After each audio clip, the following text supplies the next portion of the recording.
Moral twin. बहुत समय पहले की बात है। एक छोटे से गांव में रामू नाम का एक किसान रहता था। गांव में रामू की एक छोटी सी जमीन थी जिस पर वह खेती किया करता था।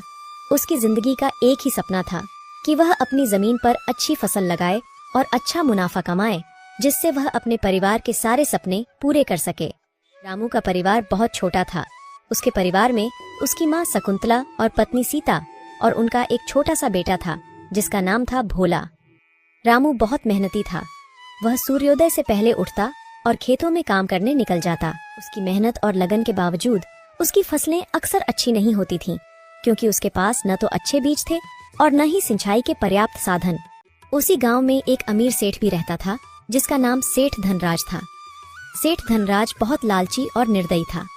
उसने गांव के कई गरीब किसानों की जमीनें अपने नाम करवा ली थीं और उन पर ब्याज का भारी बोझ डाल दिया था।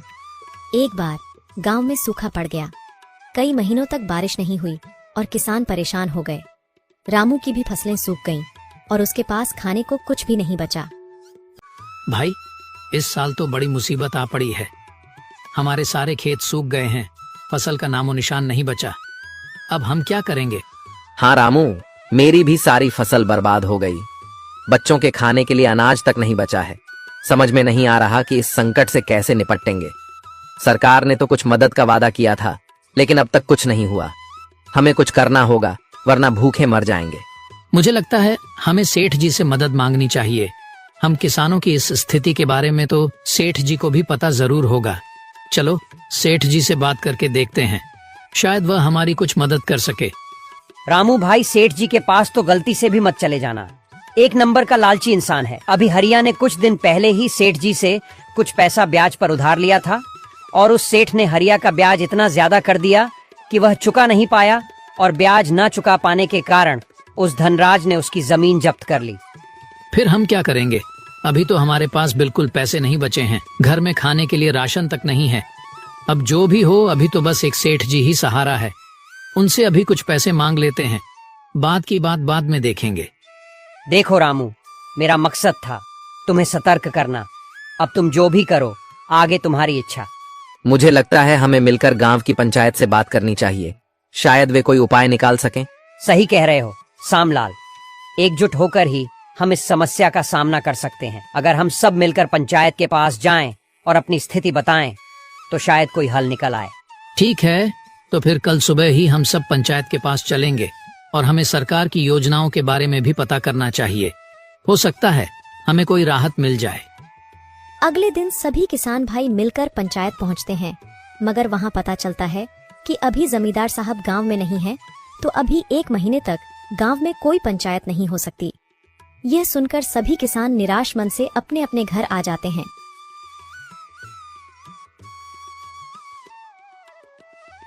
सीता, अब क्या होगा? हमारी सारी फसल सूख गई है, खाने को कुछ भी नहीं बचा। हमें कहीं से मदद नहीं मिली तो हम भूखे मर जाएंगे। आप ज्यादा चिंता मत करो, भगवान ने हमें अब तक संभाला है, आगे भी वह हमारी मदद करेंगे। हमें धैर्य रखना होगा। सीता, मैंने सेठ धनराज से कर्ज लेने का सोचा है। शायद वही हमारी मदद कर सके, लेकिन मुझे डर है कि उनकी शर्तें बहुत कठोर होंगी। हाँ, मैं जानती हूँ कि सेठ धनराज बहुत लालची है, लेकिन अभी हमारी स्थिति ऐसी है कि हमें कुछ न कुछ करना ही पड़ेगा। तुम सेठ धनराज से बात कर लो, शायद कोई रास्ता निकल आए। ठीक है, मैं कल सुबह ही सेठ धनराज के पास जाऊंगा। बस भगवान से यही प्रार्थना है कि वह हमें इस संकट से निकाल दें। आखिरकार भूख से मजबूर होकर रामू ने सेठ धनराज से मदद मांगने का निश्चय किया। आओ आओ रामू, क्या हाल है? सुना है तुम्हारी फसलें इस साल बुरी तरह सूख गई हैं। हाँ सेठ जी, इस साल सूखे के कारण हमारी फसलें पूरी तरह से नष्ट हो गई हैं। हमारे पास खाने को भी कुछ नहीं बचा। मैंने सोचा कि आपसे कुछ मदद मांगूं। मदद? हाँ, क्यों नहीं, लेकिन मदद के बदले में मुझे भी कुछ चाहिए। तुम्हारे पास देने के लिए क्या है? सेठ जी, मेरे पास देने के लिए कुछ भी नहीं है, लेकिन मैं वादा करता हूँ, जैसे ही मेरी फसल उपज जाएगी, उन फसलों को बेचकर आए पैसों से मैं सबसे पहले आपसे लिया कर्ज भर दूंगा। देखो भाई रामू, ब्याज का मतलब होता है कि तुम्हें कुछ ना कुछ मेरे पास गिरवी रखना होगा। तुम्हारे पास तुम्हारी जमीन तो है, वह तुम मुझे गिरवी रख दो और बदले में ब्याज पर पैसे ले लो। ठीक है सेठ जी, जब तक मैं आपका पैसा नहीं लौटा देता मेरी जमीन आपके पास बंधक रहेगी। और हाँ, इस पेपर पर साइन कर दो। जब तक तुम मेरा पूरा कर्ज नहीं चुका देते तब तक तुम्हारी जमीन मेरे पास बंधक रहेगी, और अगर तुम कर्ज नहीं चुका पाए तो यह जमीन मेरी हो जाएगी। जी सेठ जी, मैं वादा करता हूँ कि मैं मेहनत करूंगा और जल्द ही आपका कर्ज चुका दूंगा। बस मुझे थोड़े बीज और कुछ खाने का सामान चाहिए। ठीक है रामू, मैं तुम्हें कुछ पैसे उधार दूंगा। ये लो, तुम्हारे लिए कुछ बीज और खाने का सामान। धन्यवाद सेठ जी। रामू उन कागजों पर अंगूठा लगा देता है।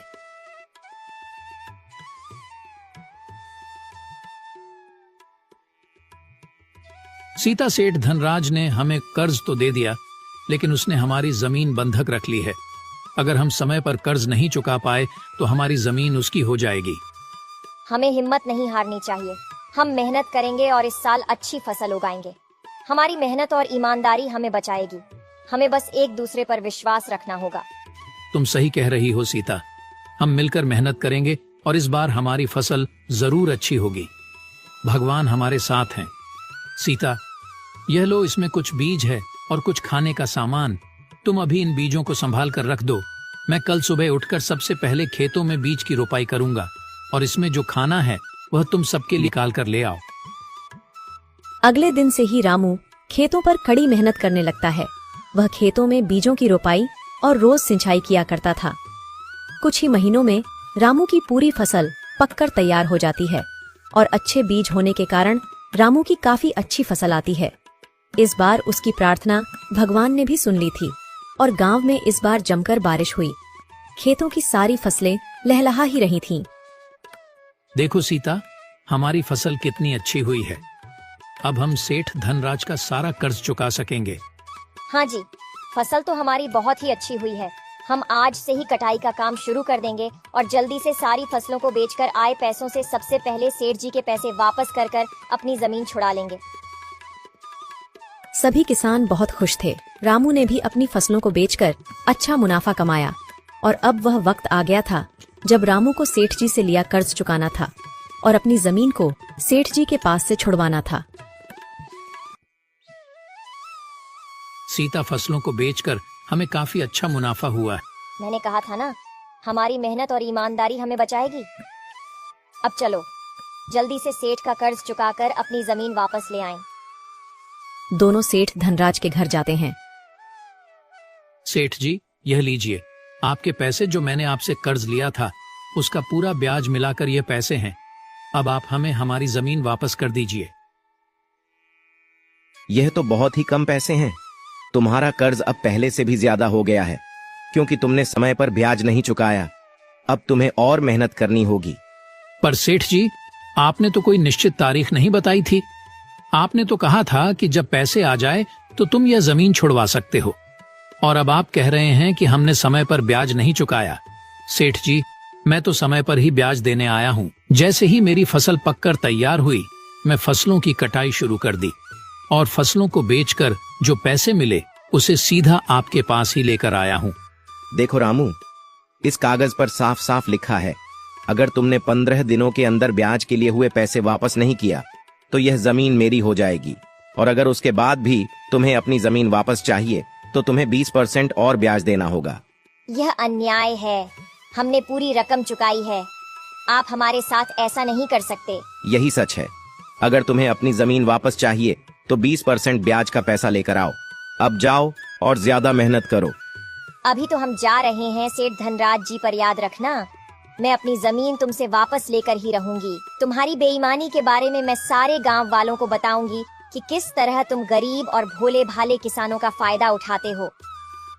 सीता और राम निराश मन से सेठ जी के घर से आ गए और सेठ जी द्वारा किए गए धोखे को गांव के सभी किसानों को बताया।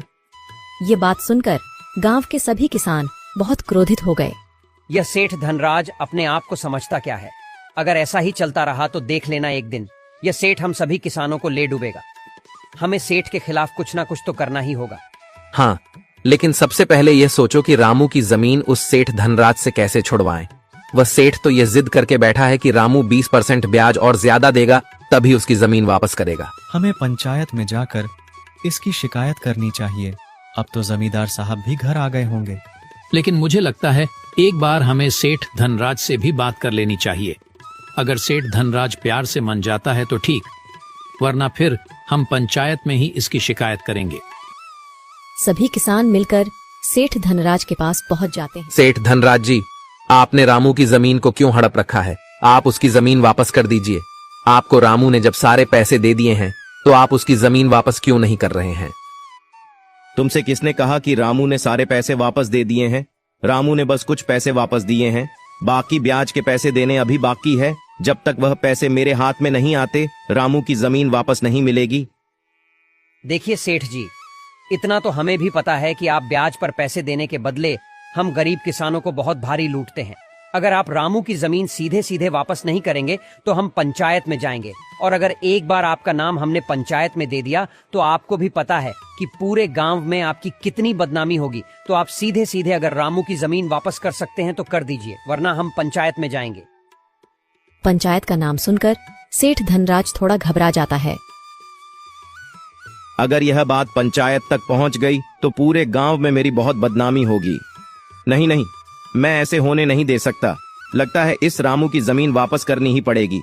एक काम करता हूँ, इसकी जमीन वापस कर ही देता हूँ। कम से कम गांव में मेरी इज्जत तो बनी रहेगी। अरे किसान भाइयों, इतना क्यों नाराज होते हो? एक जमीन ही तो है। ठीक है रामू, मैं तुम्हारी जमीन तुम्हें वापस करता हूँ, और तुम्हें अब कोई ब्याज देने की भी जरूरत नहीं है। तुम्हारा ब्याज मैंने माफ कर दिया है। इस घटना ने रामू को सिखाया कि मेहनत और ईमानदारी से हर मुश्किल को पार किया जा सकता है। साथ ही गांव के लोगों ने भी सीखा कि एकता में बल होता है। रामू और उसका परिवार अब खुशी खुशी अपने खेतों में काम करते हैं और गांव के लोग भी मिलकर एक दूसरे की मदद करते हैं। इस प्रकार गरीब किसान रामू ने अपनी मेहनत, ईमानदारी और गांव की एकता से अपनी जमीन और इज्जत दोनों को बचा लिया। दोस्तों, अगर आपको यह कहानी पसंद आई हो तो एक लाइक जरूर करें, चैनल को सब्सक्राइब करें और कमेंट में अपना नाम व उम्र बताना न भूलें। धन्यवाद।